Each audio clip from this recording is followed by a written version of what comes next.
ప్రభుత్వంలో ఉన్న రేవంత్ రెడ్డి ఈ 5 నెలలు పూర్తయి 6వ నెలలో అడుగు పెడుతున్నా కూడా ఒక్కటంటే ఒక్క హామీ కూడా నిలబెట్టుకోలేదు. సిగ్గు లేకుండా అబద్ధాలు చెప్తా ఉన్నాడు. 6 గ్యారంటీలు 100 రోజుల్లో అమలు చేస్తా అన్నాడు. 6 గ్యారంటీలు 100 రోజుల్లో అమలు చేస్తా అన్నాడు. 160 రోజులు దాటిపోయింది. ఒకటే ఒక్క గ్యారంటీ అమలు చేసిండు. అది కూడా ఏంటిది, అందులో ఒక గ్యారంటీలో ఒక చిన్న ముక్క, అది మహాలక్ష్మి అనే గ్యారంటీలో ఒక 3వ వంతు ముక్క ఫ్రీ బస్సు. ఇక ఆ ఫ్రీ బస్ కథ ఏందో నాకంటే బాగా మీకే ఎరక. ఆడోళ్ళ జుట్లు పట్టి కొట్టుకుంటాను, మగోళ్ళేమో టికెట్లు కొని వాళ్ళు తిట్టుకుంటాను.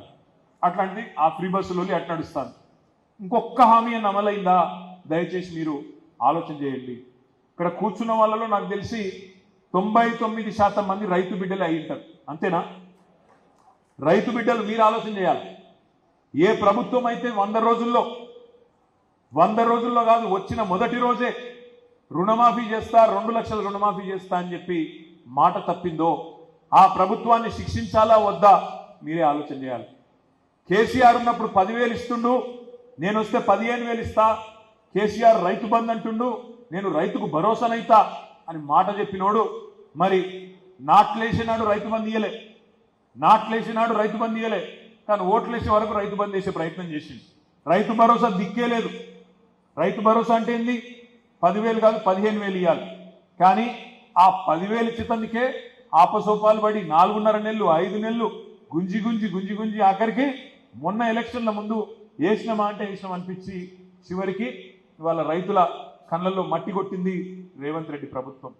ఇవాళ ఈ రోజు ఈ నిమిషం కూడా రైతులు బాధపడతా ఉన్నారు. కల్లాలలో వడ్లట్లే ఉన్నాయి, ఇంకా 20% కూడా కొనుగోలు కాలే. కల్లాలలో వడ్లట్లే ఉన్నాయి, వానలు చాలా అయినాయి. ఇవాళ ఎక్కడికక్కడ వర్షాలు పడి తడిసిన ధాన్యం, రంగుమారిన ధాన్యం, ఇంకో 2 రోజులు అయితే మొలకెత్తే ధాన్యం, ఇవన్నీ కూడా మళ్ళీ కష్టాలు ప్రారంభమైనాయి. ఇదంతా ఎందుకు చెప్తున్నా అంటే కేసీఆర్ ఉన్నప్పుడేమో కడుపులో చల్ల కదలకుండా రైతు బంధు టంచంగా పడుతుంది. వారం 10 రోజుల లోపల నాట్లేసే టైంలో బ్రహ్మాండంగా రైతు బంధు పడేది. 24 గంటల కరెంట్ ఉండేది. రైతులు పంట పండిస్తే కొనుగోలు సకాలంలో జరిగేది. ఏ ఇబ్బంది లేకుండా వ్యవసాయం నడిచింది. కానీ ఇలా 5 నెలలనే ఎంతటి అస్తవ్యస్తమైన పరిస్థితుల్లో మన రాష్ట్ర రైతాంగం ఉన్నదో దయచేసి రైతు బిడ్డలందరూ కూడా మీరు ఆలోచించాలని చెప్పి నేను కోరుతా ఉన్నాను.